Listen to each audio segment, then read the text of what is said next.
We are very happy and proud to be part of Imprint Customs 12th anniversary celebration. We express our joy and gratitude throughout our dance, and we are truly very honored to be part of this milestone with you. Once again, we are the Electro Groupers! Hi guys, I'm with my tita. We're here at SM Antipolo for the Imprint Customs event. Patawirin lang namin yan kasi walang parking.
Pwede na huminga?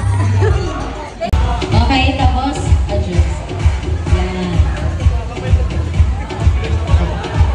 Opo. Okay lang yung sure kasi nandito si Boss G sila. Opo.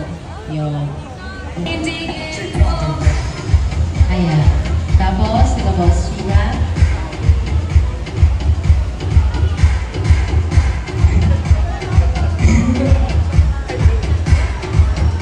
Ayan. Sakto. Tapos, after po niyan, yung photo, closing remarks po ni Boss G, closing spills po ng host, and then, palakpakan na po tayo.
Okay, so, isa munang hi! Yan, so, unang-una, welcome ko ang lahat na nandito ngayon, sa mga performers, sa employees, sa friends, sa family, sa mga guests, sa sponsor. Maraming salamat po for making this 12-year anniversary successful. Ngayon pa lang sinasabi ko ng successful siya kasi nandito ang bawat isa sa inyo. So, palakpakan natin bawat isa. So again, sa ating mga models, sa ating mga performers, sa sponsors, sa lahat sa inyo nandito kaming maraming salamat dahil nag-spend kayo ng isang Sunday ninyo dito sa Imprint HQ to celebrate our 12-year anniversary. So, alam ko lahat excited na and lahat naiinip na gusto nang makita kung ano yung mga performances ng and of course yan, yung mga kids ko. So, gusto nilang makita kung ano yung mga performances na meron ngayong gabi. Sino excited na?